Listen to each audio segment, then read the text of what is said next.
Selamat datang di Tan Hari Channel. Channel tentang novel-novel yang sedang viral saat ini.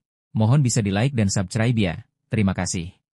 Ada tekad di matanya, seolah-olah dia telah kehilangan harapan pada orang-orang ini. Tuan Hu, ayo kita pergi, kata Chen Ping kepada Hu Mazi di sampingnya. Hu Mazi tertegun sejenak, lalu menyadari bahwa Chen Ping telah menyerah. Dia memandang para biksu yang masih mengumpat, menggelengkan kepalanya tak berdaya, dan mengikuti Chen Ping mundur ke sudut di luar altar pengumpulan jiwa. Mereka berdiri di sana, diam menyaksikan semua yang terjadi di altar pengumpulan jiwa, dengan perasaan campur aduk di hati mereka.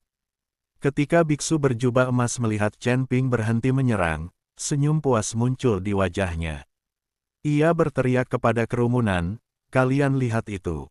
Mata-mata ini bersalah. Semuanya, teruslah berkonsentrasi dan jangan biarkan dia mengalihkan perhatian kalian. Sebentar lagi, saatnya bagi semua orang untuk menerobos."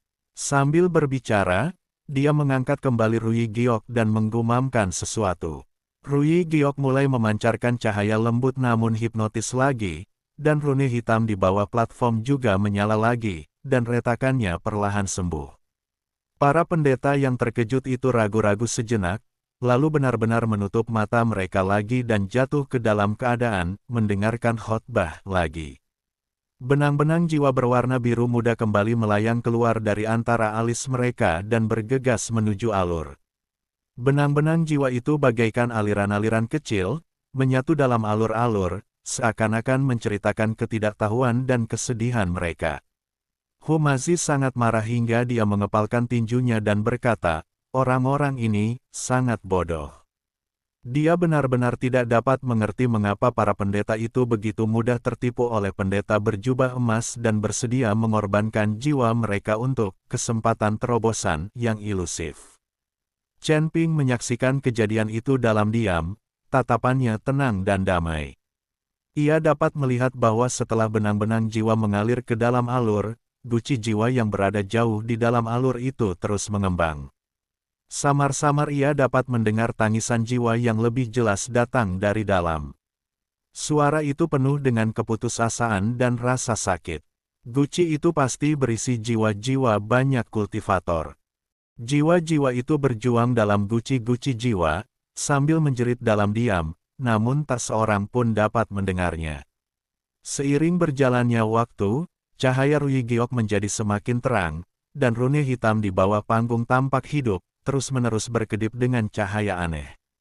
Bagi para pendeta yang memejamkan mata dan berkonsentrasi, benang-benang jiwa yang mengambang keluar dari alis mereka menjadi semakin tebal, dan benang-benang jiwa yang awalnya berwarna biru muda secara bertahap berubah menjadi putih keabu-abuan, yang merupakan tanda bahwa asal-usul jiwa mereka sedang digali.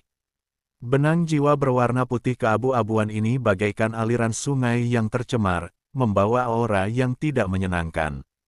Kira-kira sebatang dupa waktu berlalu, dan biksu berjubah emas itu tiba-tiba menyimpan Rui Giok, dan rune di bawah panggung langsung meredup.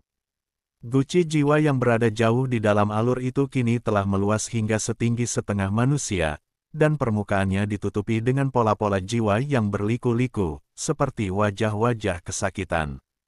Tangisan jiwa yang datang dari dalam tertahan dan menyakitkan, seakan-akan ada banyak jiwa yang terzalimi yang berjuang di dalam. Suara itu bergema di altar pengumpulan jiwa, membuat orang-orang bergidik. "Rekan-rekan Taois, selamat atas terobosan kalian." Biksu berjubah emas itu memasang senyum munafik dan membungkuk kepada semua orang. Ada kesan bangga dan sinis dalam senyumnya, seolah-olah dia sedang mengagumi karya agungnya sendiri. Para biksu itu membuka mata mereka satu persatu, dan merasakan seluruh tubuh mereka terasa ringan dan energi spiritual di tubuh mereka terasa sedikit lebih lancar daripada sebelumnya. Mereka benar-benar berpikir bahwa mereka telah menembus kemacetan. Mereka begitu terhanyut dalam kegembiraan atas terobosan mereka hingga mereka tidak menyadari betapa berharganya sesuatu yang telah hilang. Seorang biksu berpakaian kasar dan bercelana pendek melambaikan tinjunya dengan penuh semangat, "Terima kasih atas bimbinganmu, abadi. Aku merasa hambatannya telah benar-benar mengendur. Wajahnya dipenuhi senyum bahagia, seakan-akan dia melihat gambaran indah tentang masa depannya yang akan semakin membaik. Kultivator parubaya lainnya begitu gembira hingga air mata menggenang di matanya. Saya telah tertahan di puncak alam abadi duniawi selama 3 tahun, dan hari ini akhirnya saya berhasil. Abadi, kebaikan Anda yang luar biasa tak akan pernah terlupakan. Dia berlutut dengan bunyi gedebuk dan bersujud berulang kali kepada biksu berjubah emas, seolah-olah biksu berjubah emas itu adalah orang tuanya yang terlahir kembali.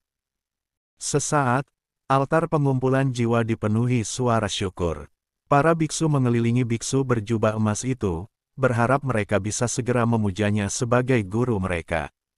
Mereka menganggap biksu berjubah emas itu sebagai penyelamat mereka, tetapi mereka tidak tahu bahwa mereka telah jatuh ke dalam jurang yang tidak ada jalan keluarnya. Biksu berjubah emas itu melambaikan tangannya dengan rendah hati, tetapi kilatan kekejaman yang nyaris tak terlihat di matanya. Orang-orang ini telah kehilangan sebagian jiwa mereka, dan aliran energi spiritual yang lancar hanyalah ilusi sementara. Tak lama lagi mereka akan menyadari bahwa kultivasi mereka telah menurun, dan bahkan kecerdasan spiritual mereka telah rusak. Namun, saat itu, mereka telah menjadi nutrisi dalam toples jiwa.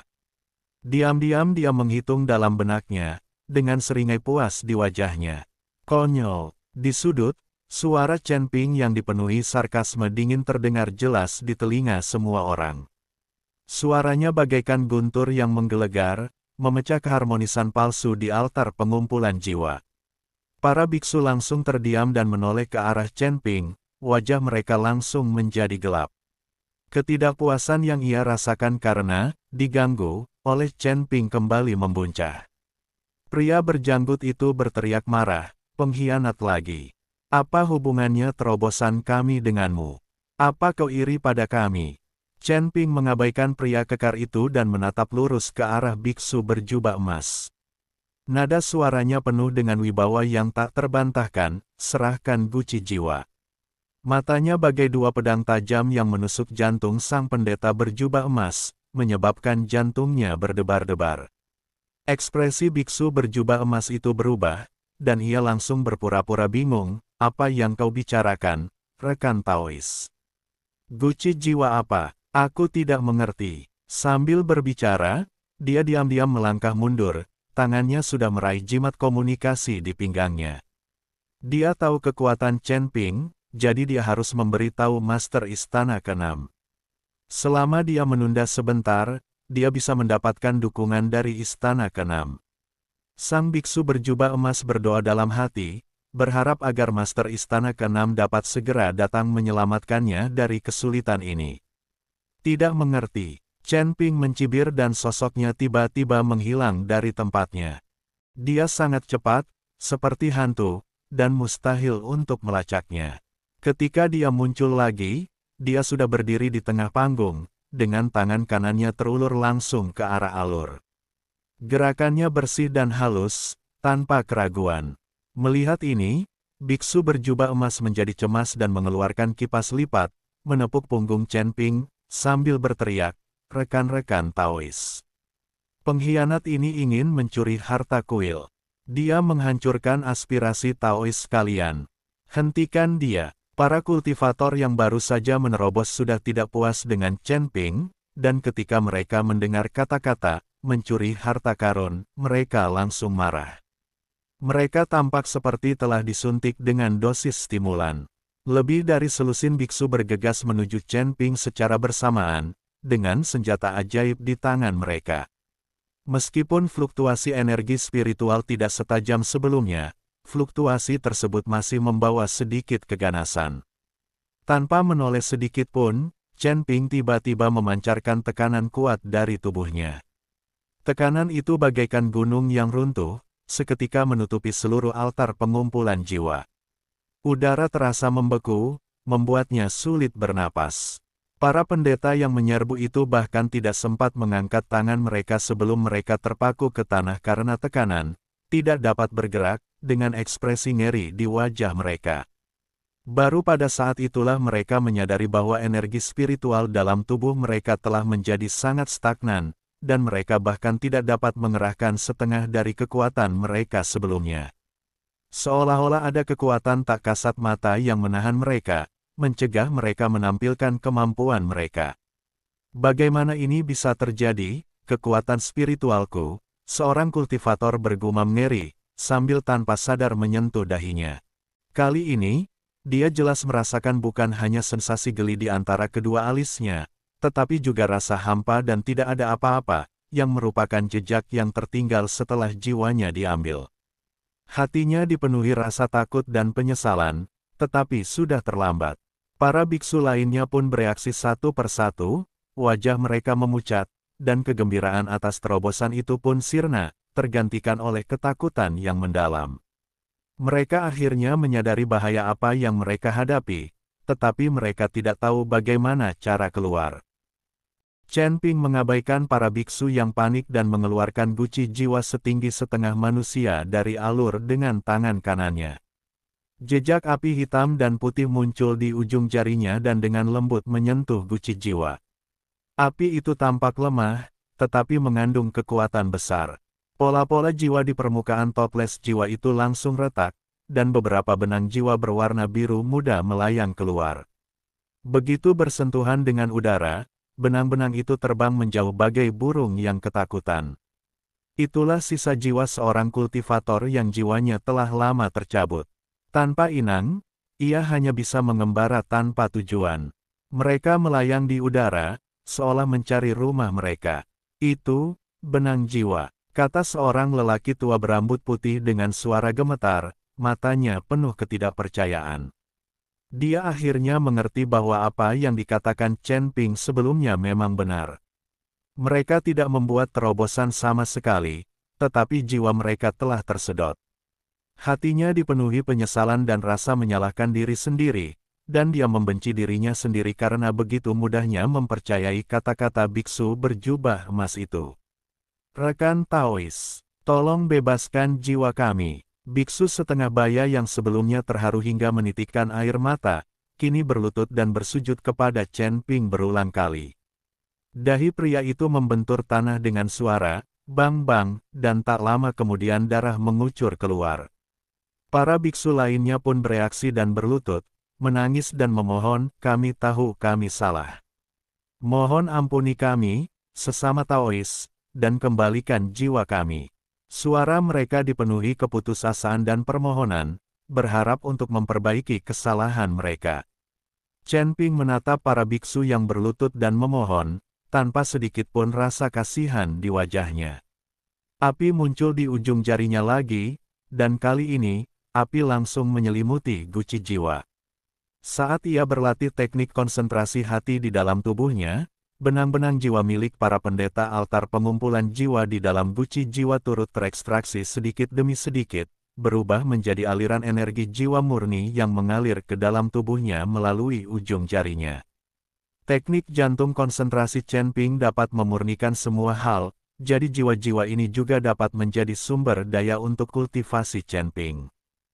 Karena orang-orang ini tidak tahu berterima kasih dan tidak tahu bagaimana menghargai orang baik, Chen Ping tidak perlu menyelamatkan mereka. Auranya menjadi lebih kuat dengan kecepatan yang terlihat oleh mata telanjang, dan api hitam putih di sekelilingnya menjadi lebih kuat. Api itu bagaikan bintang yang menyala, memancarkan cahaya yang menyilaukan. Kau, apa yang kau lakukan?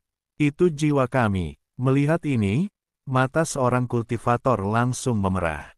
Ia berusaha menerkam, tetapi tertahan oleh tekanan Chen Ping dan hanya bisa mengamuk tanpa daya.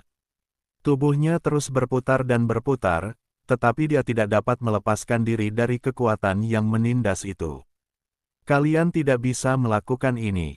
Kami tahu kami salah. Teriak biksu lain, suaranya penuh keputusasaan. Air mata menggenang di matanya dan mengalir menuruni pipinya. Chen Ping menutup telinga dan terus menyerap energi jiwa. Para biarawan ini jelas memiliki kesempatan untuk melihat konspirasi tersebut, tetapi mereka dibutakan oleh obsesi untuk menerobos dan bahkan berbalik melawannya. Sekarang mereka berakhir seperti ini, yang sebenarnya bukan salah mereka sendiri. Meski dalam hatinya dia merasa sedikit iba, dia lebih kecewa kepada para pendeta itu. Setan, sekalipun aku mati, aku takkan melepaskanmu. Pria berjanggut itu mengumpat dengan marah, matanya penuh kebencian. Matanya seolah ingin memakan Chen Ping hidup-hidup, tetapi dia tidak berdaya berbuat apa-apa. Mata Chen Ping berubah dingin dan dia menyemburkan api. Api itu bagaikan naga api, yang langsung melahap lelaki kuat itu. Pria kuat itu bahkan tidak sempat berteriak sebelum ia dilalap api dan berubah menjadi genangan abu dalam sekejap. Para biksu di sekelilingnya seketika terdiam, tak seorang pun berani mengumpat lagi, dan mereka semua gemetar ketakutan, menatap Chen Ping dengan mata penuh ketakutan. Mereka akhirnya paham bahwa laki-laki di hadapan mereka bukanlah orang baik hati, melainkan orang kejam, tegas, dan suka membunuh. Chen Ping perlahan-lahan menyingkirkan api itu, dan sebagian besar energi jiwa dalam toples jiwa telah diserap. Ia melirik para biarawan yang gemetar dan berkata dengan tenang, mengingat kalian hanya tertipu, aku akan mengampuni nyawa kalian hari ini. Namun, hilangnya jiwa kalian adalah pilihan kalian sendiri, kalian tidak bisa menyalahkan orang lain. Meski suaranya tenang, suaranya menampakkan keagungan yang tak tertahankan. Semua orang memandang Chen Ping, ada yang marah, ada yang malu, dan ada yang bingung. Akan tetapi, mereka semua tahu bahwa mereka telah memilih jalan ini atas kemauan mereka sendiri, dan mereka menganggap bujukan Chen Ping sebelumnya sebagai penghalang yang disengaja, jadi mereka menyerangnya secara berkelompok. Chen Ping mengabaikan para biksu itu, tetapi melirik biksu berjubah emas. Ia menekan telapak tangannya dengan ringan, dan embusan udara langsung menjepit biksu berjubah emas itu ke tanah, membuatnya tak bisa bergerak. Apa yang akan kau lakukan? Aku dari Istana ke-6 Kuil. Jika kau berani membunuhku, Master Istana ke-6 tidak akan membiarkanmu pergi. Kata biksu berjubah emas itu dengan wajah ngeri. Chen Ping mencibir, Master Istana ke-6 bukan siapa-siapa. Sekalipun dia ingin melepaskanku, aku takkan melepaskannya. Aku datang ke langit ke-7 kali ini untuk membunuhnya. Mendengar kata-kata Chen Ping, biksu berjubah emas itu tampak pucat pasi. Ia tidak menyangka Chen Ping sama sekali tidak takut dengan ancaman dari kuil. Guru Hu, ayo kita pergi. Chen Ping berkata kepada Hu Mazi. Apa yang harus kita lakukan terhadap orang ini? Tanya Hu Mazi sambil menunjuk ke arah biksu berjubah emas. Jangan khawatirkan dia, seseorang akan mengambil tindakan setelah kita pergi. Setelah Chen Ping selesai berbicara, dia berbalik dan pergi. Dia tahu bahwa para pendeta yang jiwanya telah diambil tidak akan pernah membiarkan orang ini pergi. Hu Mazi mengerti maksud Chen Ping dan mengangguk. Kemudian, ia menatap para biksu yang tampak seperti anjing liar, berbalik, dan mengikutinya meninggalkan altar pengumpulan jiwa. Para biarawan ditinggalkan di sana, sebagian duduk atau berbaring, wajah mereka penuh keputusasaan dan penyesalan. Demi terobosan yang ilusif, mereka menghancurkan jalur kultivasi mereka sendiri dengan tangan mereka sendiri, dan mereka tidak dapat menyalahkan orang lain atas semua ini. Melihat Chen Ping dan Hu Mazi pergi, semua biksu mengalihkan tatapan marah mereka kepada biksu berjubah emas. Ah, tak lama kemudian, jeritan biksu berjubah emas itu sampai ke telinga Chen Ping dan Hu Mazi.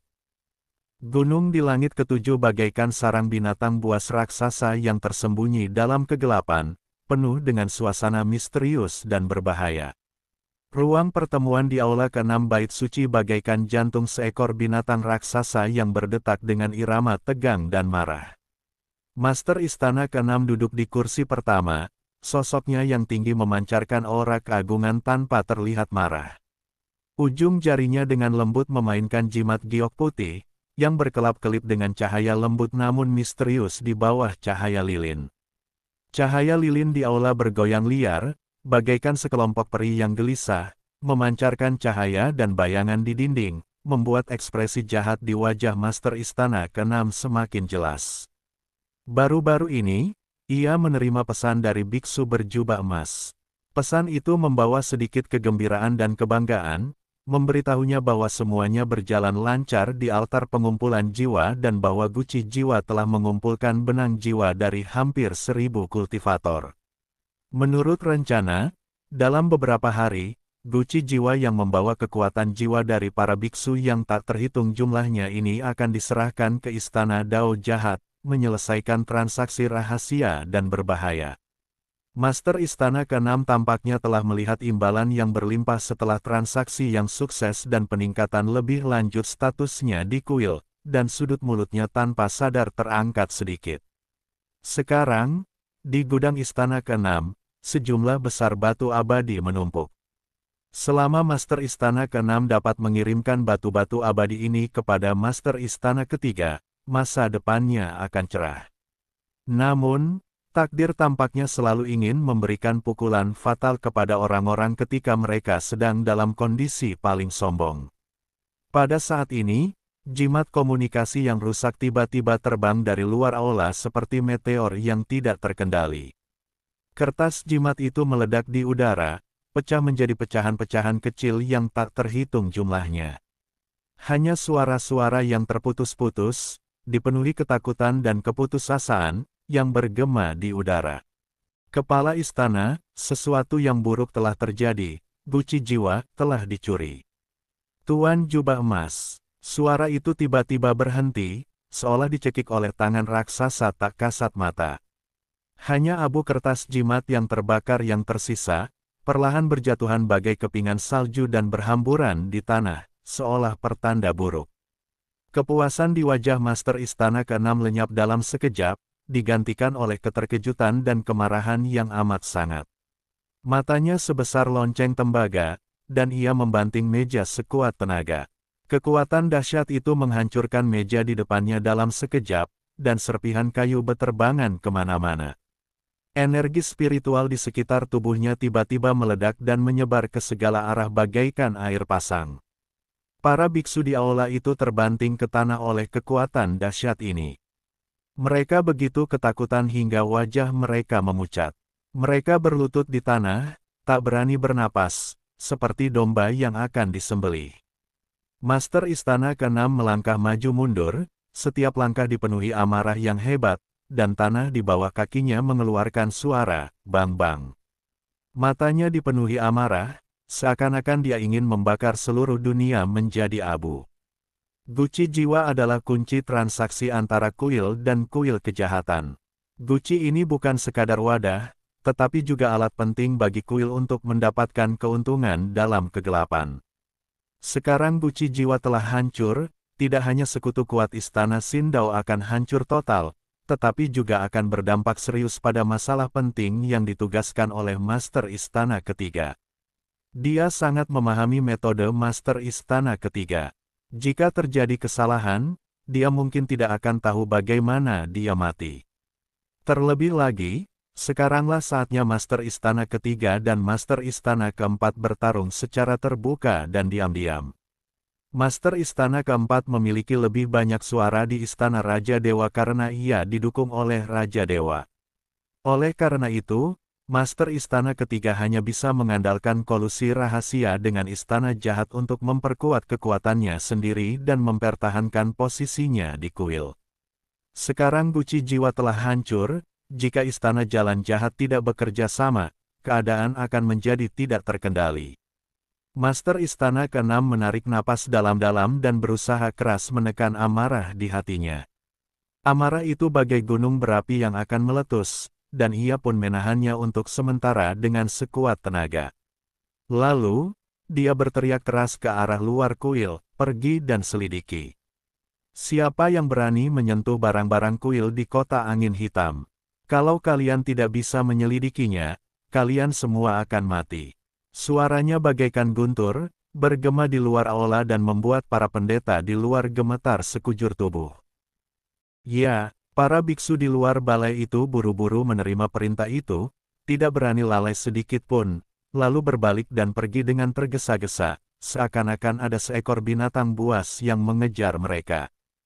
Hanya dalam waktu setengah batang dupa, biksu yang pergi menyelidiki itu tersandung kembali. Wajah biksu itu sepucat kertas, seolah-olah ia baru saja berjalan kembali ke gerbang neraka. Kakinya lemas dan ia hampir berlutut sepanjang perjalanan kembali ke aula. Biksu itu berteriak dengan suara gemetar, "Istana. Kepala istana, kami telah menemukan seseorang bernama Chen Ping yang melakukannya." Chen Ping, Master Istana ke-6 tertegun sejenak, seolah-olah ia tidak mendengar nama itu dengan jelas. Kemudian pupil matanya tiba-tiba mengecil, dan kemarahan di wajahnya langsung tergantikan oleh keterkejutan. Informasi tentang Chen Ping, orang yang menentang kuil mereka, dengan cepat muncul dalam pikirannya. Tapi bukankah Chen Ping sedang diburu seperti anjing tersesat oleh pemakan jiwa di surga ke-6? Bagaimana mungkin dia tiba-tiba muncul di sini? Master Istana ke-6 tidak tahu apa yang terjadi di surga ke-6, dan tentu saja dia tidak tahu bahwa Chen Ping dan yang lainnya diselamatkan oleh penguasa bintang roh api. Apakah kamu yakin Chen Ping lah yang menghancurkan guci jiwa? Ada nada tidak percaya dalam suara penguasa Istana ke-6. Tentu, biksu itu mengangguk gemetar dan melanjutkan, menurut keterangan para biksu yang hadir di tempat kejadian, dan perkenalan dirinya, namanya adalah Chen Ping. Dia tidak hanya menghancurkan guci jiwa, tetapi juga menyerap semua jiwa di dalamnya. Akhirnya, dia menyegel kultivasi Tuan Jubah Emas, memungkinkan para biksu yang tertipu itu menggigit Tuan Jubah Emas sampai mati. Master Istana ke-6 menarik napas dalam-dalam, merasakan hawa dingin menjalar dari telapak kakinya hingga ke kepalanya. Ia terhuyung dan hampir jatuh ke tanah. Dia tidak percaya bahwa Chen Ping menjadi sasaran Soul Devourer, makhluk kuat dari surga ke-9, di surga ke-6, tetapi dia masih bisa datang ke surga ke-7 hidup-hidup dan bahkan berani langsung menghancurkan guci jiwa di kuil. Perlu diketahui bahwa pemakan jiwa adalah penguasa tertinggi surga ke-9. Sekalipun hanya tersisa sedikit jiwanya, ia bukanlah sesuatu yang bisa dihadapi oleh para kultivator surga ke-6. Terlebih lagi, metode Soul Devourer kejam dan bengis, membuat orang-orang ketakutan. Sungguh keajaiban Chen Ping bisa lolos dari tangannya. Pasti ada rahasia di balik ini. Tidak, masalah ini harus segera dilaporkan kepada kepala istana ketiga. Master Istana ke-6 kembali sadar, wajahnya penuh kesungguhan. Dia sepenuhnya menyadari keseriusan masalah tersebut dan tidak berani mengambil keputusan sendiri. Chen Ping tidak hanya menghancurkan guci jiwa, tetapi mungkin juga mengetahui kolusi antara kuil dan kuil jahat. Begitu berita itu bocor, seluruh kuil akan kacau balau. Pada saat itu, kuil akan menjadi sasaran kritik publik dan menghadapi bencana yang dahsyat. Ia berjalan cepat menuju panel komunikasi di aula. Panel komunikasi itu memancarkan cahaya misterius, seolah-olah merupakan portal ke dunia lain. Master Istana ke-6 membentuk segel dengan tangannya, dan setiap gerakannya tepat dan cepat, seolah-olah dia telah melatihnya berkali-kali. Kemudian, ia menyuntikkan aliran energi spiritual berisi sinyal darurat ke dalam formasi tersebut. Energi spiritual itu bagaikan ular yang lincah dan langsung menghilang dalam cahaya formasi komunikasi. Rangkaian komunikasi menyala, dan tak lama kemudian, sebuah suara agung terdengar dari dalamnya, "Tuan Istana ke-6, ada apa gerangan?" Suara itu tampaknya datang dari langit, membawa otoritas yang tidak diragukan lagi. Tuan Istana ketiga, Master Istana ke-6 segera membungkuk, sedikit mencondongkan tubuh ke depan, dan berbicara dengan nada mendesak, "Chen Ping masih hidup. Dia tidak hanya datang ke langit ke-7, dia juga menghancurkan guci jiwa yang kita tukarkan dengan istana Dao jahat." Suara-suara dalam formasi itu terdiam sesaat, seolah-olah mereka tengah mencerna berita yang mengejutkan ini. Kemudian, amarah yang terpendam pun meledak, bagaikan gunung berapi yang hendak meletus, tetapi diredam dengan paksa. Chen Ping. Dia belum mati. Sepertinya Master Istana ke-4 telah membawa orang-orang ke surga ke-6 dan benar-benar menyelamatkan orang-orang ini. Kepala istana ketiga tahu bahwa kepala istana keempat sedang memimpin pengawal berbaju zirah emas ke surga keenam, tetapi dia tidak tahu apakah mereka akan menang atau kalah. Sekarang tampaknya Master Istana keempat pasti telah mengalahkan pemakan jiwa, yang memungkinkan Chen Ping bertahan hidup dan mencapai surga ketujuh. Master Istana ketiga juga tidak tahu bahwa Dewa Bintang Roh Api telah mengambil tindakan. Master Istana keenam tidak berani menjawab. Ia hanya bisa menundukkan kepala, tubuhnya sedikit gemetar, dan mendengarkan omelan Master Istana ketiga. Dia tahu bahwa pada titik ini, penjelasan apapun mungkin hanya akan menambah bahan bakar ke dalam api. Anda harus menstabilkan situasi terlebih dahulu dan jangan biarkan berita itu menyebar. Suara Master Aula ketiga perlahan mereda, seperti seorang jenderal berpengalaman yang memimpin pertempuran. Saya akan menghubungi Aula Jalur Jahat. Segera kirim seseorang untuk memantau pergerakan Chen Ping. Jika kalian menemukan jejaknya, jangan bertindak gegabah dan segera laporkan kepada saya. Juga, aku akan mengirim Master Istana kelima untuk membantumu. Kali ini, kita tidak boleh membiarkan Chen Ping meninggalkan surga ketujuh hidup-hidup. Ya, aku patuh pada perintahmu. Master Istana keenam segera menyetujui, seolah-olah dia sudah kehabisan kesabaran.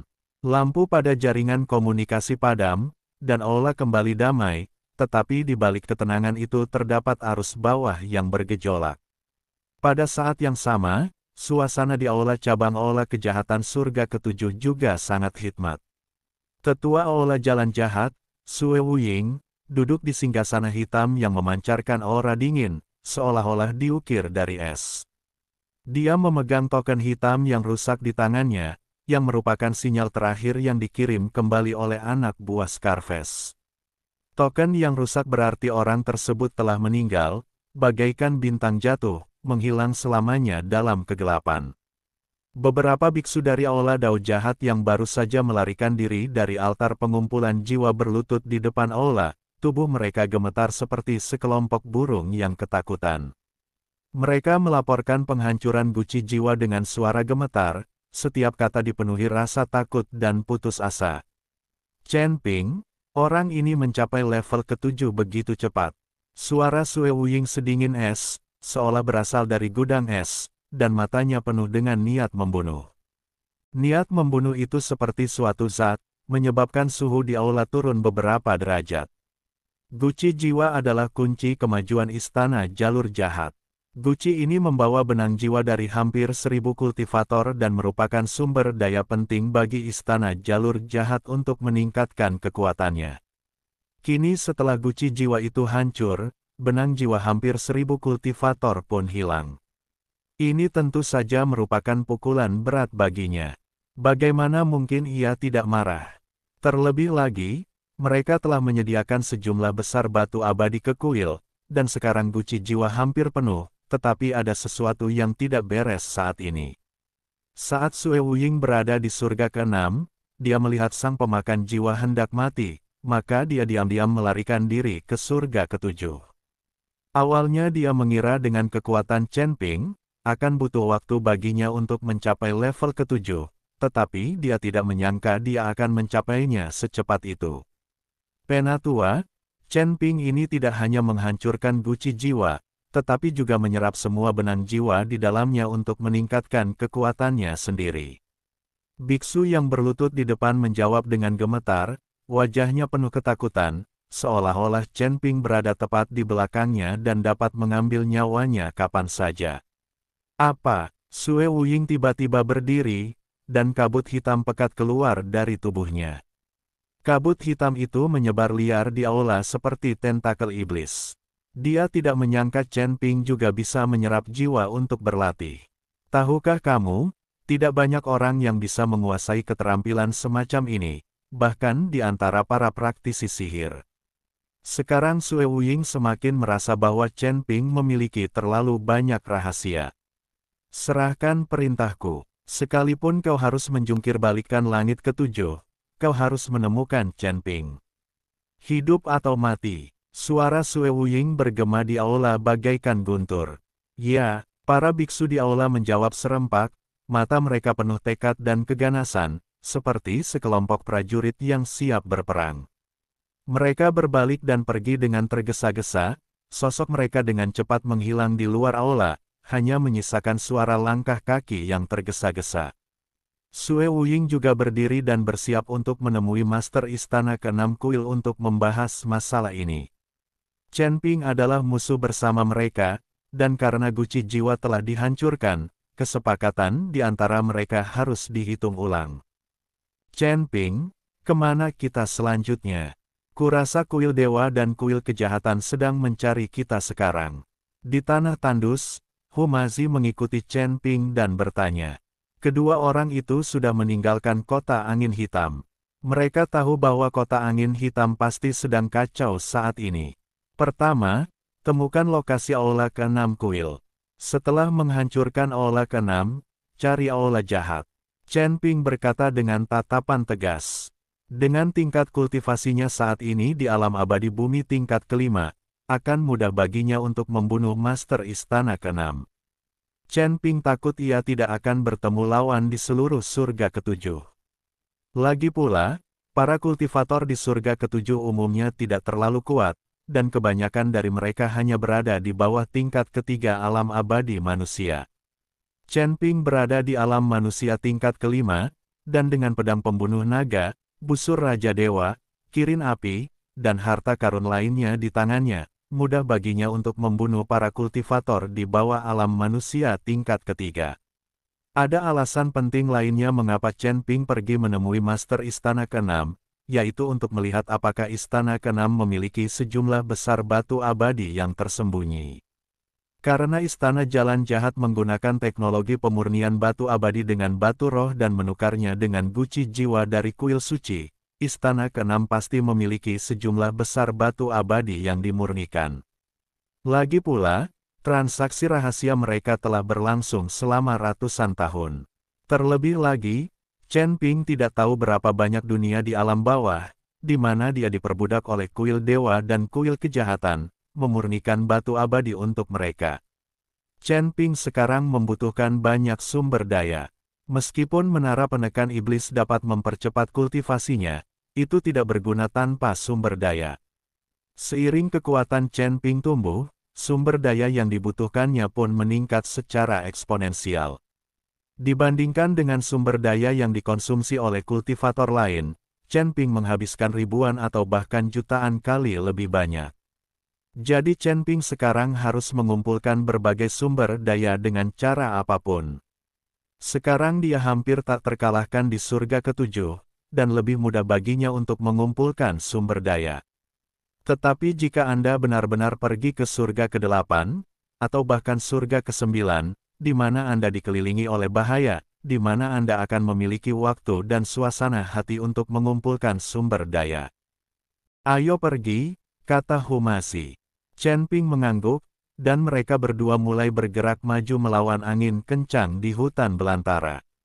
Angin kencang di atas padang gurun bagaikan binatang buas yang marah, membawa pasir dan kerikil halus, menderu lewat dengan kekuatan gelombang pasang. Pasir dan kerikil menghantam wajah bagaikan jarum perak kecil yang tak terhitung jumlahnya, menusuknya dan menimbulkan rasa sakit. Chen Ping dan Humazi baru saja meninggalkan kota angin hitam yang berjarak ribuan mil ketika mereka samar-samar mendengar suara keras datang dari depan.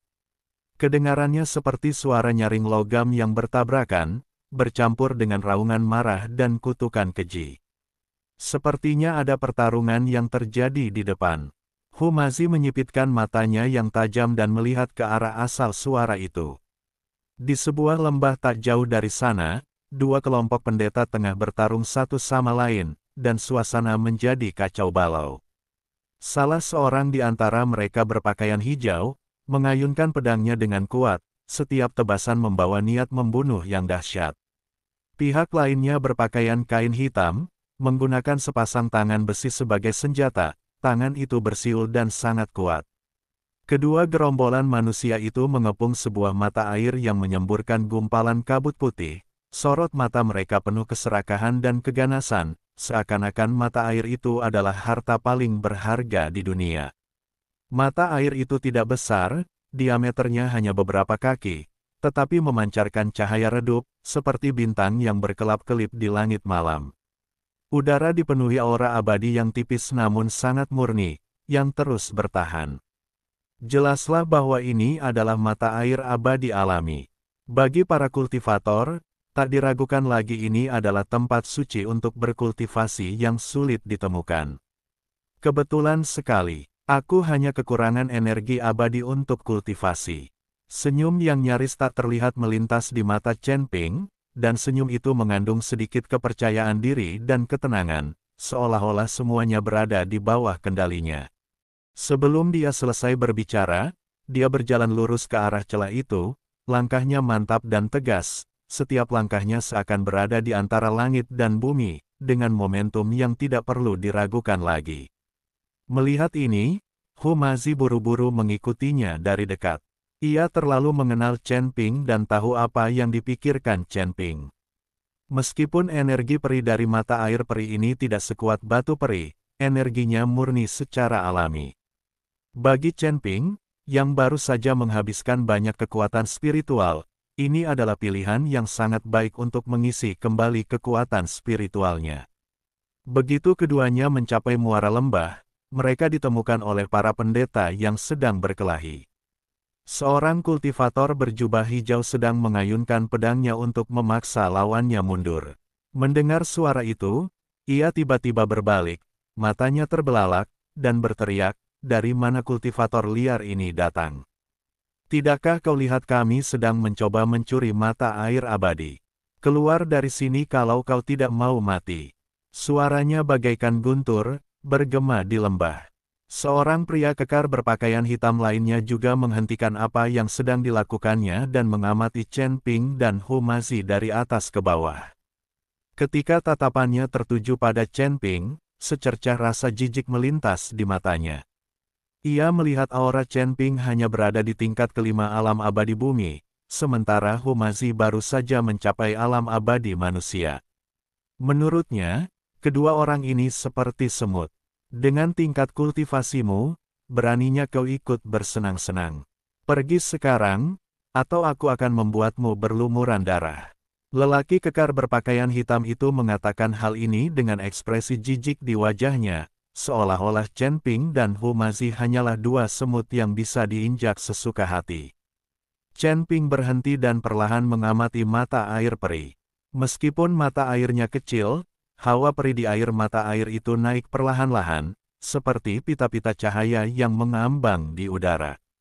Ia diam-diam menghitung, jika ia dapat menyerap seluruh tenaga abadi di mata air abadi, itu sudah cukup baginya untuk memantapkan posisinya di alam abadi tingkat kelima. Memikirkan hal ini, ia berkata dengan tenang, "Kalian berdua benar-benar tidak pantas memperebutkan mata air peri. Mengapa kalian tidak memberikan mata air peri itu kepadaku agar kalian tidak perlu saling menyakiti lagi?" Bagaimana? Suaranya tenang bagaikan air, namun mengandung keagungan bawaan, seolah-olah apa yang dikatakannya merupakan dekret kekaisaran yang tidak dapat dilanggar. Begitu kata-kata itu terucap, kedua kelompok biksu itu tertawa terbahak-bahak. Tawa mereka penuh dengan ejekan dan hinaan, seolah-olah mereka telah mendengar lelucon yang sangat lucu. Tingkat kelima alam abadi duniawi. Kenapa kau tidak buang air kecil dan melihat dirimu sendiri? Kami yang menemukan mata air abadi ini lebih dulu, kenapa kami harus memberikannya padamu?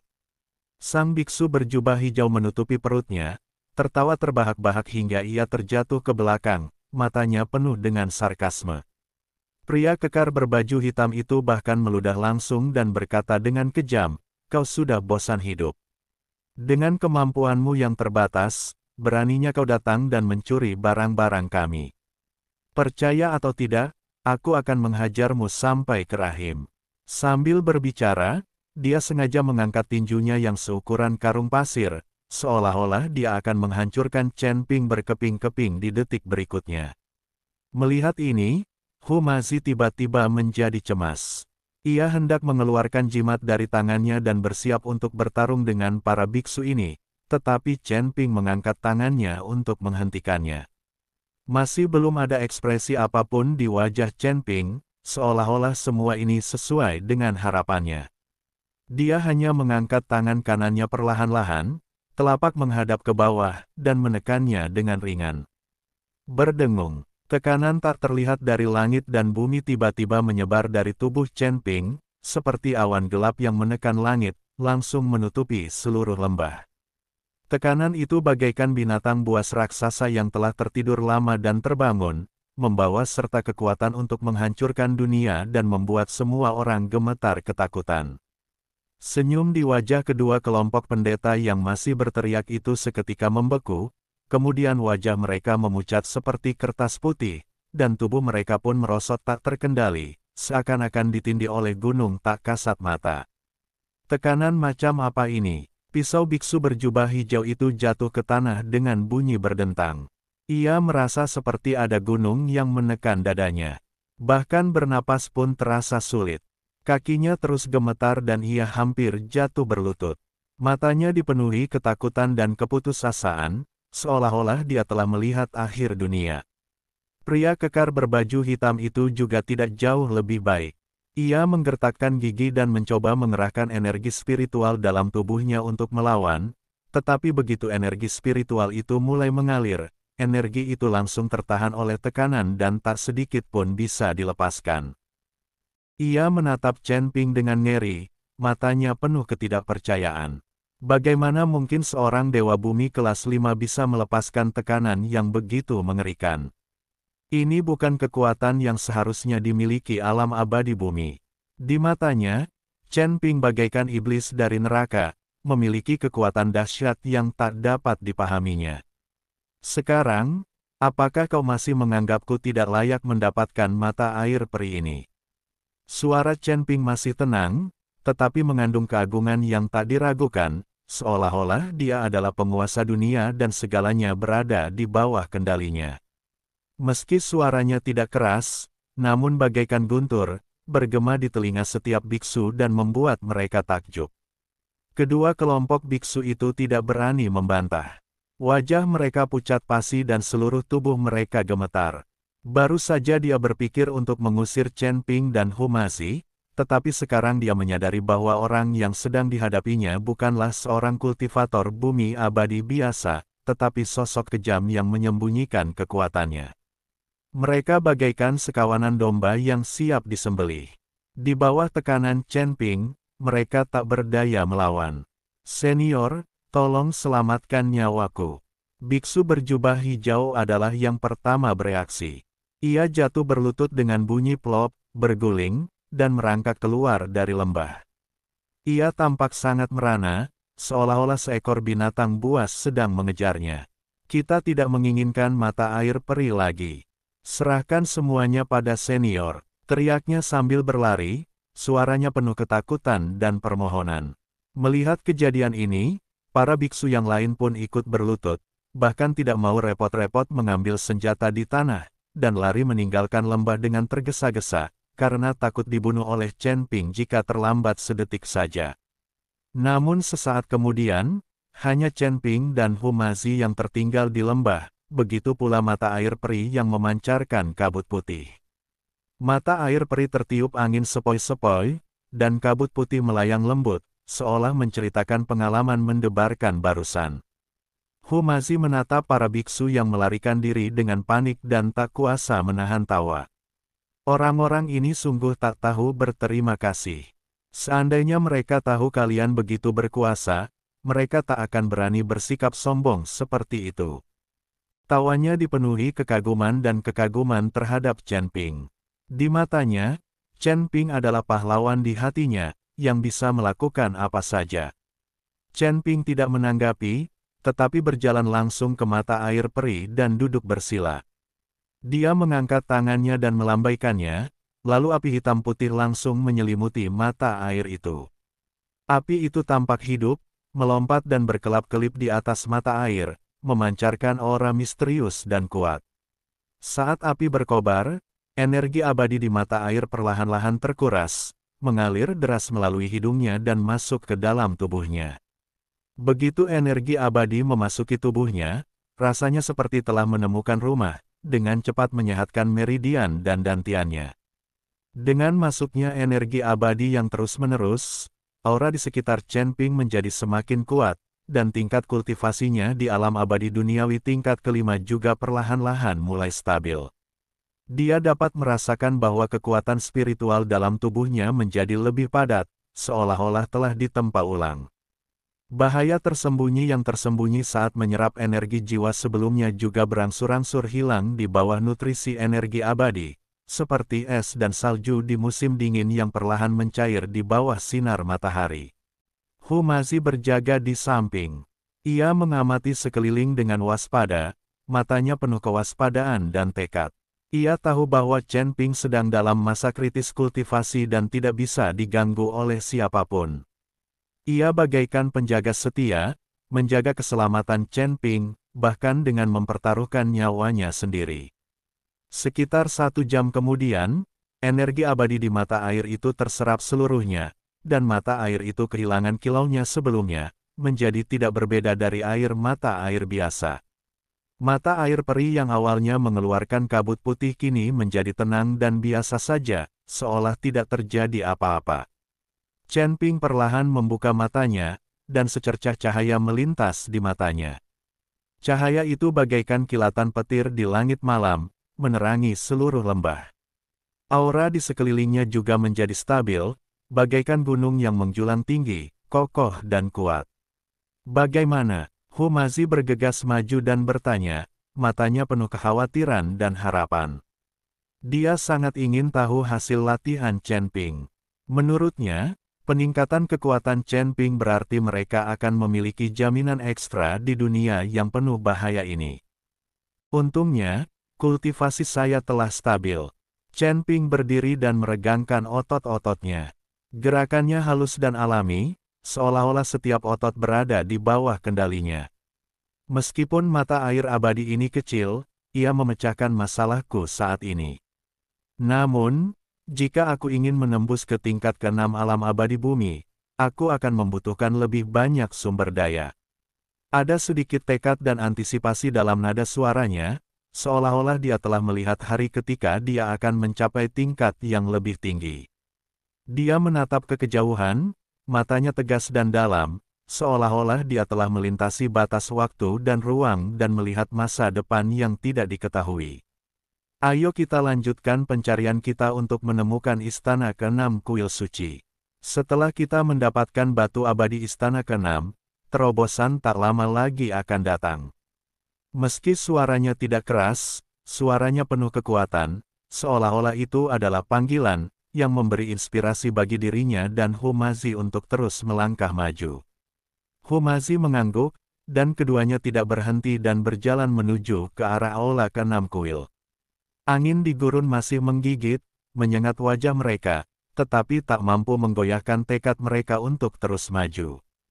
Tekad itu membara bagai api yang membara di hati mereka, menerangi jalan di depan. Meskipun jalan di depannya berbahaya, Hu Mazi memiliki keyakinan yang cukup selama Chen Ping ada di sana. Di matanya, Chen Ping adalah tulang punggung dan pendukungnya dalam dunia yang kacau ini.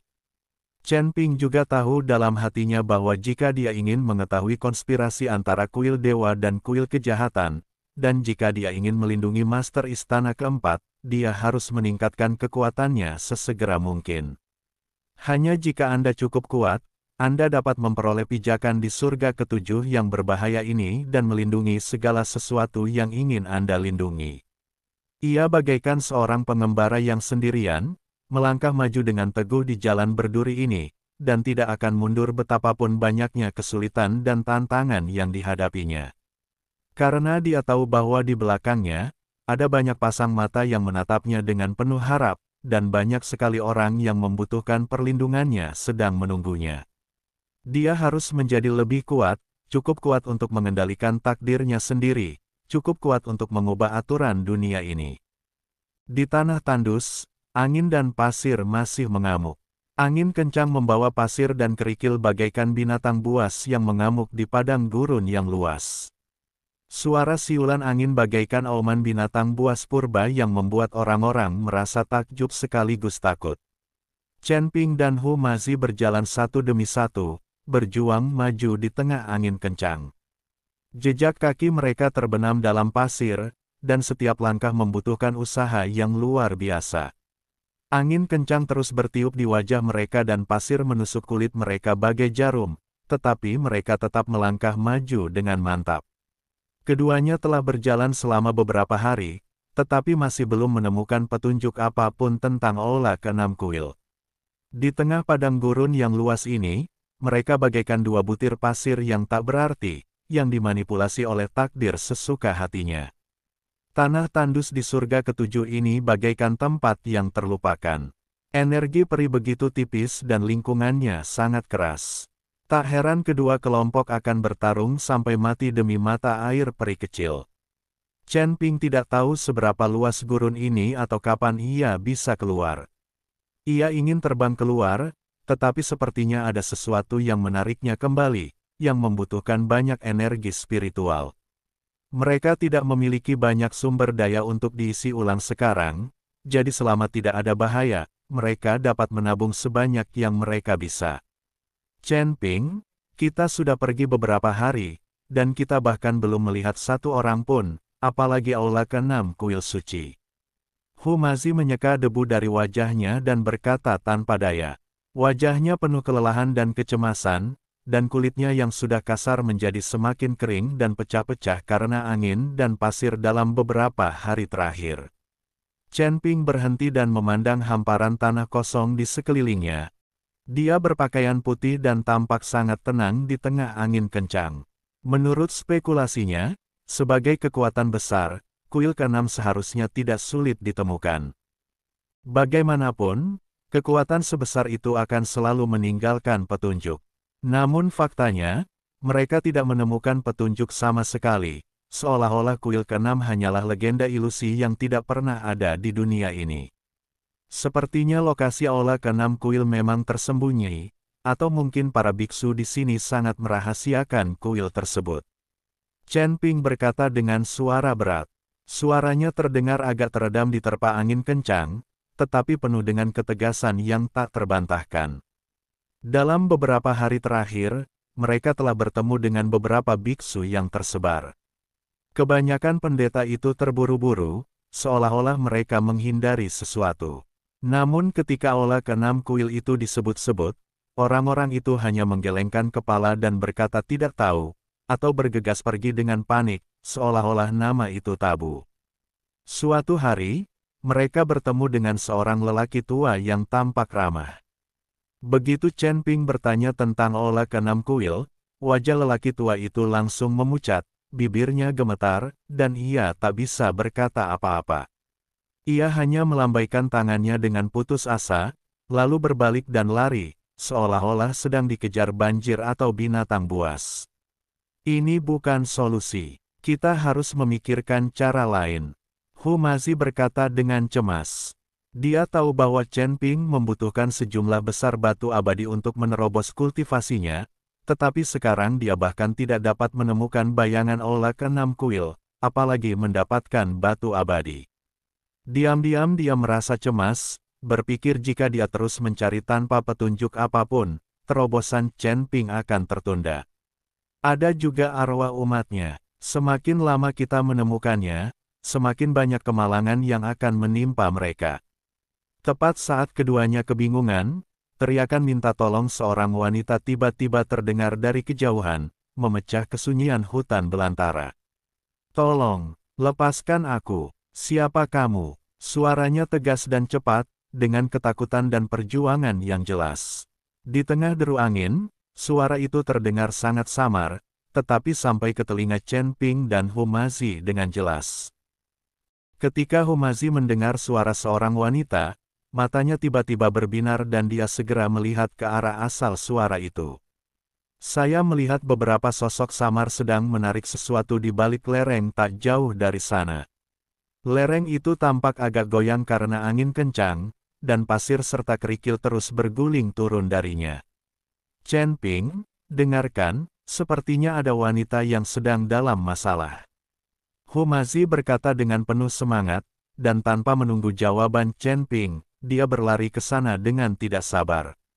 Sosoknya tampak sedikit terhuyung-huyung diterpa angin kencang, tetapi langkahnya sangat mendesak.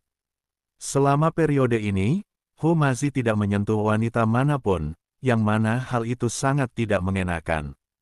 Tiba-tiba seorang wanita meminta bantuan. Apapun yang terjadi, Hu Mazi akan pergi menyelamatkannya. Mungkin wanita itu akan menyerahkan diri kepadanya, dan Hu Mazi bisa melampiaskan amarahnya. Dia bermain-main dengan alat kelamin perempuan hampir setiap hari, dan tiba-tiba dia sudah lama tidak menyentuh perempuan. Hanya dia yang tahu betapa tertekan dan tidak nyamannya perasaannya. "Tuan Hu, jangan cemas." Chen Ping berteriak, menggelengkan kepalanya tanpa daya, dan mengikutinya. Dia tidak tertarik mencampuri urusan orang lain. Lagi pula, dia belum menyelesaikan urusannya sendiri di hutan belantara ini. Namun Hu Mazi telah meninggal dunia, dan dia tidak bisa mengabaikannya begitu saja. Jika Hu Mazi menghadapi bahaya, dia tidak bisa hanya berdiam diri dan menonton. Terlebih lagi, Hu Mazi tidak peduli dengan nyawanya sendiri ketika melihat seorang wanita. Jangan biarkan wanita itu lepas dari cengkeraman orang lain dan jatuh ke tangan Hu Mazi. Chen Ping telah melihat bahwa Hu Mazi membuat dua wanita tidak dapat berjalan sepanjang malam. Ketika aku mendekat, aku melihat dua orang pendeta berpakaian hitam tengah mencengkeram erat lengan seorang wanita muda, berusaha membawanya pergi dengan paksa. Wanita itu mengenakan gaun putih, yang membuatnya menonjol di tengah padang pasir yang ditutupi pasir kuning. Wajahnya cantik, alisnya hitam pekat seperti tinta di kejauhan, dan matanya seterang bintang. Saat itu, ia sedang berjuang mati-matian, wajahnya dipenuhi ketakutan dan amarah. Kedua biksu berjubah hitam itu bertubuh tinggi, berwajah garang dan bermata jahat. "Lepaskan aku, tahukah kau siapa aku? Tuanku tidak akan membiarkanmu pergi." Wanita itu berteriak keras, mencoba mengintimidasi orang lain dengan kata-katanya. Suaranya gemetar ketakutan, tetapi penuh kekuatan. Namun kedua biksu berjubah hitam itu tetap tidak tergerak.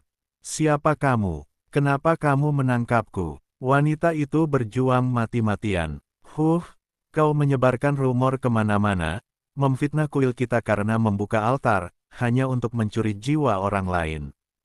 Berdasarkan argumenmu saja, kau pantas mati," kata seorang biksu berjubah hitam. Wanita itu tertegun dan bertanya dengan tak percaya, kamu dari kuil?" "Ya, kami dari istana ke-6 kuil suci. Kami akan menangkapmu dan menyerahkanmu kepada Master Istana ke-6 untuk dihukum." Biksu berjubah hitam itu mengangguk. Biksu berjubah hitam lainnya berkata dengan senyum sinis, "Sayang sekali kalau harus mengirim gadis secantik itu pergi. Kita harus bersenang-senang dulu dengannya sebelum mengirimnya kembali." "Benar juga, ayo kita bersenang-senang bersama. Gadis secantik itu pasti sudah dewasa." Seorang biksu berjubah hitam lainnya mengulurkan tangannya untuk menyentuh wajah wanita itu. Wanita itu begitu ketakutan hingga ia segera bersembunyi. Melihat hal ini, Hu Mazi langsung murka, tetapi ia tidak langsung bergegas. Ia malah bersembunyi dan mengamati secara diam-diam. Chen Ping menyusul dan menatap Hu Mazi dengan bingung, lalu berkata, "Tuan Hu, bukankah Anda ingin menjadi pahlawan dan menyelamatkan kecantikannya? Mengapa Anda tidak bergegas menyelamatkannya?" "Kau tidak mengerti. Kedua pria itu sedang menanggalkan pakaian wanita itu sekarang. Kalau aku bergegas menyelamatkannya sekarang, apa yang akan kulakukan kalau dia menolak menyerahkan diri dan menanggalkan pakaiannya? Aku akan menunggu sampai pakaian wanita itu dilucuti dan dia benar-benar telanjang, lalu aku akan bergegas. Dengan begitu aku bisa memanjakan mataku, dan wanita itu akan semakin berterima kasih kepadaku." Hu Mazi terkekeh dan berkata. Ketika Chen Ping mendengar ini, dia tidak dapat menahan diri untuk menatap Hu Mazi dengan pandangan dingin. Tak lama kemudian, pakaian wanita itu pun ditanggalkan seluruhnya oleh kedua pendeta berjubah hitam itu. Mata Hu Mazi berbinar-binar dan mulutnya mengeluarkan air liur. "Tuan Hu, apakah sudah baik-baik saja sekarang?" tanya Chen Ping. Hu Mazi mengangguk. "Berhenti. Beraninya kau menculik wanita di siang bolong. Apa kau masih menghormati hukum? Humazi berteriak, melompat dan berdiri di depan wanita itu. Meskipun dia tidak tinggi, dia tampak sangat berani saat ini. Akan tetapi, saat Humazi menghalangi wanita itu, matanya masih mencuri pandang ke arahnya dari waktu ke waktu. Ketika wanita itu melihat seseorang menyelamatkannya, dia langsung menghela napas lega dan bergegas mengambil pakaiannya untuk dikenakan. Tetapi pakaiannya robek dan hanya mampu menutupi sebagian kecil bagian pribadinya. Kedua biksu berjubah hitam itu terkejut dengan kemunculan Humazi yang tiba-tiba. Ketika mereka melihat bahwa Humazi baru berada di tingkat pertama alam abadi manusia, mereka langsung menunjukkan ekspresi jijik di wajah mereka. Dari mana datangnya pembudidaya liar ini? Beraninya dia ikut campur dalam urusan kita. Salah satu pendeta mencibir. Tatapan matanya penuh penghinaan, seakan-akan Humazi hanya seekor semut tak berarti di matanya. Wanita tua, aku sarankan kau untuk bersikap cerdas dan segera keluar dari sini, atau aku akan menghabisimu juga. Biksu lain mengancam. Suaranya begitu keras, dan energi spiritual di tangannya mulai berkedip samar, seakan-akan dia siap menyerang kapan saja. Namun, Humazi sama sekali tidak takut. Ia membusungkan dada dan berkata, "Sudah kubilang, aku akan menyelesaikan masalah ini hari ini. Cepat lepaskan gadis ini, atau jangan salahkan aku karena bersikap kasar." Sambil berbicara, dia mengeluarkan beberapa jimat dari tangannya dan mengambil posisi bertarung. Meskipun kultivasinya tidak sebaik lawannya, dia tidak takut karena Chen Ping ada di dekatnya. Dia telah menghabiskan banyak tenaga untuk menarik jimat-jimat ini, yang menghabiskan banyak sumber daya. Biasanya dia tidak ingin menggunakannya, tetapi hari ini, demi menyelamatkan wanita ini, dia tidak terlalu peduli. Melihat hal itu, kedua biksu berjubah hitam itu tertawa terbahak-bahak. "Hanya kau, seorang kultivator tingkat pertama dari alam manusia abadi, berani bersikap begitu arogan di depan kami." Seorang biksu berjubah hitam tertawa. Ketika wanita itu melihat bahwa Humazi hanya berada pada tingkat pertama alam manusia abadi, bahkan lebih rendah dari alamnya sendiri, suasana hatinya yang baru saja rileks, langsung menjadi lebih rileks. "Terima kasih atas bantuanmu, Pak Tua. Kau bukan tandingan mereka. Sebaiknya kau pergi sekarang," wanita itu berkata pada Humazi. "Rekan Taoisku yang terkasih, saya adalah murid Zhang Tianxi dari Sekte Tianxi. Sekte Tianxi kami berafiliasi dengan Sekte Tianfu. Siapapun yang melihatku memanggilku Master Hu, mengapa kau memanggilku kakek?" Humazi sedikit tidak senang. Jika wanita itu memanggilnya orang tua, itu berarti dia meremehkannya. Sekalipun dia menyelamatkan wanita itu, dia mungkin tidak akan diizinkan bermain dengannya. Mendengar hal itu, wanita itu segera mengubah nadanya dan berkata, "Guru Hu, maafkan saya tidak tahu Anda begitu berpengaruh." "Tidak apa-apa, lihat saja dari pinggir lapangan dan tunggu sampai aku melumpuhkan kedua orang ini." Humazi berkata dengan sangat yakin. "Dasar orang tua bodoh, kurasa kau sudah bosan hidup." Seorang biksu berpakaian hitam menjadi tidak sabar dan meninju Humazi. Tinju itu mengeluarkan suara siulan, jelas mengandung kekuatan besar. Kemanapun angin pertama bertiup, pasir dan kerikil akan tergulung, membentuk pusaran kecil. Humazi tidak berani menghadapinya dan segera menghindar ke samping. Meskipun tingkat kultivasinya tidak tinggi, gerakan tubuhnya cukup fleksibel. Ia bagaikan seekor monyet yang lincah, senantiasa menghindar dari serangan lawan di tengah angin kencang. "Chen Ping, kenapa kau masih berdiri di sana? Ayo bantu." Humazi menghindar dan berteriak pada Chen Ping. Ada nada cemas dalam suaranya. Lagi pula, ia tahu ia tak sebanding dengan kedua biksu berjubah hitam itu. Alasan mengapa Humazi begitu percaya diri pada awalnya adalah karena Chen Ping ada di sisinya. Chen Ping berdiri di samping dan tidak langsung mengambil tindakan, tetapi menyaksikan lelucon Humazi. Humazi dikejar oleh dua biksu berjubah hitam dan berlarian dalam situasi yang sangat memalukan. Melihat Chen Ping tidak bertindak apa-apa, ia berkata dengan cemas, "Kenapa kau masih berdiri di sana? Paling buruk, aku akan membiarkanmu bermain denganku nanti." Mendengar kata-kata Humazi, Chen Ping terdiam. Di hadapan wanita itu, mereka mulai berdiskusi tentang siapa yang akan mereka ajak bermain. Apa bedanya ini dengan dua biksu berjubah hitam di depannya? Wanita itu pun mengerti maksud Humazi dan tak kuasa menahan diri untuk merapatkan kakinya lebih erat lagi. Ia tak menyangka Humazi juga ingin bermain dengannya. Sepertinya ia tak bisa menghindari nasib dilecehkan hari ini. "Berhenti!" Chen Ping berteriak keras, lalu tiba-tiba muncul, menatap kedua biksu berjubah hitam itu dengan tatapan tajam. Matanya bagaikan dua pedang tajam, yang menusuk langsung ke arah orang lain. Kedua biksu itu terkejut saat melihat perilaku Chen Ping yang luar biasa, dan mereka tidak dapat menahan perasaan sedikit takut. Namun ketika mereka memikirkan identitas mereka, mereka segera menjadi tenang. Akan tetapi, saat dia melihat Chen Ping hanya berada di level kelima alam abadi duniawi, dia tidak takut lagi. Seorang kultivator kecil dari alam abadi bumi bisa terbunuh hanya dengan satu kali kencing dari mereka. Salah satu biksu mencibir, "Siapa kami? Kau pikir kau pantas tahu? Aku sarankan kau urus saja urusanmu sendiri, atau aku akan menangkapmu juga." Suaranya penuh kesombongan, seolah-olah Chen Ping tidak layak disebut sama sekali di matanya.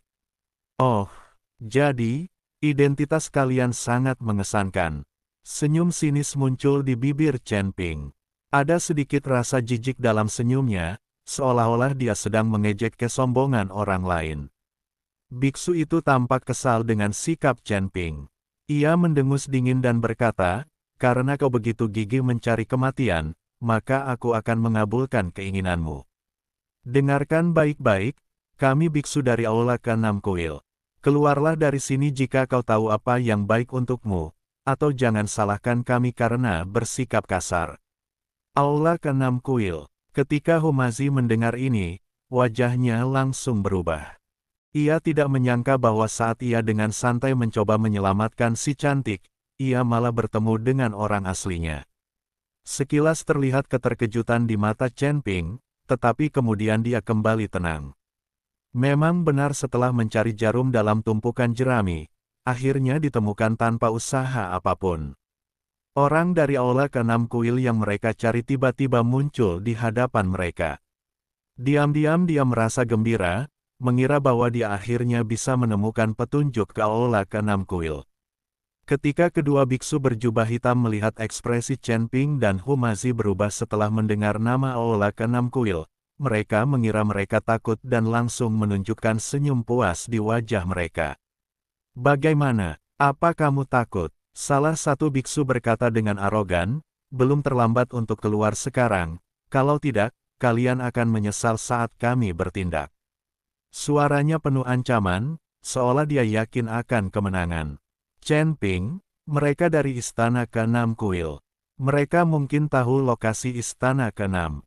Humazi berkata pada Chen Ping. Chen Ping mengangguk, cahaya dingin bersinar di matanya. Awalnya dia bermaksud menimbulkan masalah di Aula ke-6 Kuil, dan sekarang karena pihak lain telah datang kepadanya atas inisiatif mereka sendiri, tentu saja tidak ada alasan baginya untuk membiarkan mereka pergi. Dia memikirkan usaha yang telah dilakukannya untuk menemukan Aula ke-6 Kuil, dan diam-diam bersumpah dalam hatinya bahwa dia akan membuat orang-orang di Aula ke-6 Kuil membayar harganya. "Memangnya kenapa kalau kau Istana ke-6 Kuil suci? Di mataku, kalian semua sampah. Belum lagi kalian anak buah kecil, bahkan tuan Istana ke-6mu pun sampah." Chen Ping berkata dengan suara dingin, dan aura di sekelilingnya mulai menjadi ganas. Kekuatan spiritualnya mulai melonjak, dan pasir di sekitarnya tertiup oleh napasnya. Kedua biksu berjubah hitam itu tidak menyangka Chen Ping begitu berani menghina guru ke-6 Kuil di depan umum. Senyum di wajah mereka langsung membeku. "Dasar orang gila yang berani. Beraninya kau menghina Kuil. Kurasa kau sudah bosan hidup. Salah satu biksu berteriak dengan marah, dan langsung mengumpulkan napas energi di tangannya dan menembakkannya ke arah Chen Ping. Napasnya seperti ular berbisa, menyerbu langsung ke arah Chen Ping. Chen Ping mendengus dingin, tanpa menghindar atau menghindar, lalu melambaikan tangannya dengan santai. Tekanan kuat langsung menyelimuti kedua biksu itu. Tekanan itu bagai gunung tak terlihat, membuat mereka sulit bernapas. Apa? Ekspresi kedua biksu itu berubah drastis. Mereka tidak menyangka Chen Ping begitu kuat hingga bisa membuat mereka tak berdaya hanya dengan tekanannya. Tubuh mereka mulai gemetar dan kaki mereka tertekuk tanpa sadar. Kamu, siapa kamu? Salah seorang pendeta bertanya dengan ngeri, matanya penuh ketidakpercayaan. Ada getaran dalam suaranya, seakan-akan dia telah melihat hal yang paling menakutkan di dunia. Chen Ping tidak menjawab, tetapi berjalan ke arah mereka selangkah demi selangkah. Dia bisa merasakan bahwa basis kultivasi kedua kultivator ini berada di sekitar level kedua alam manusia abadi, dan mereka benar-benar rentan di hadapannya. Langkahnya mantap dan kuat, dan setiap langkah yang diambilnya seakan-akan menginjak hati kedua pendeta itu. Katakan padaku, di mana kuil ke-6? Chen Ping bertanya dengan suara dingin, dengan keagungan yang tidak diragukan dalam nadanya. Suaranya nyaring bagaikan lonceng, bergema tertiup angin kencang. Kedua biksu itu ketakutan oleh aura Chen Ping dan gemetaran, tidak berani melawan sama sekali. Kasihanilah, kami hanyalah kultivator biasa dari istana ke-6. Kami tidak tahu lokasi persisnya. Salah satu pendeta dengan cepat memohon belas kasihan. Ada nada menangis dalam suaranya, seolah-olah dia sudah diambang keputusasaan. Biksu lain mengikuti dan berkata, "Ya, kami di sini hanya untuk menjalankan tugas kami." Hanya para petinggi yang tahu persis lokasi istana ke-6. Matanya dipenuhi ketakutan dan tubuhnya gemetar tak terkendali. Sekilas rasa tidak senang terpancar di mata Chen Ping. Ia tidak menyangka kalau tingkatan kedua pendeta itu begitu rendah, sampai-sampai mereka tidak tahu letak spesifik ke-6 aula kuil itu. Dia merasa sedikit kecewa, bertanya-tanya apakah dia harus terus mencari di hutan belantara yang luas ini. Pada saat ini, wanita yang tertawan itu tiba-tiba berkata, "Sahabat Tao, aku tahu di mana aula ke-6 kuil itu." Chen Ping dan Hu Mazi keduanya menatapnya dengan heran. Mata mereka penuh kebingungan, bertanya-tanya mengapa wanita ini tahu lokasi 6 aula kuil. Melihat semua orang menatapnya, wanita itu segera menjelaskan, "Nama saya Lin Yuner, dan saya berasal dari keluarga Lin di Kabupaten Dongxiang. Banyak orang di Kabupaten Dongxiang kami telah dikirim ke istana ke-6 oleh sang putri. Tanyakan saja pada putri kami, dan dia akan tahu." Suaranya lembut dan jernih, dan terdengar sangat indah di tengah angin kencang. "Oh, putrimu tahu." Secercah ketertarikan melintas di mata Chen Ping. Harapan kembali menyala di hatinya, berpikir bahwa dia akhirnya bisa menemukan aula ke-6 kuil. Lin Yuner mengangguk dan berkata, "Ya, tetapi lokasi istana ke-6 sangat tersembunyi dan orang biasa tidak dapat menemukannya sama sekali. Bisakah kau mengantar kami ke Kabupaten Dongxiang?" Tanya Humazi cepat-cepat. Dia sangat gembira, berpikir jika dia dapat menemukan aula ke-6 kuil, dia mungkin bisa mendapatkan sejumlah besar batu abadi untuk membantu Chen Ping menerobos kultivasinya. Lin Yuner ragu sejenak, lalu berkata, "Tentu saja tidak apa-apa, tapi putri kami tidak mengizinkan orang luar masuk, dan aku khawatir kalian berdua akan mendapat masalah jika kalian pergi."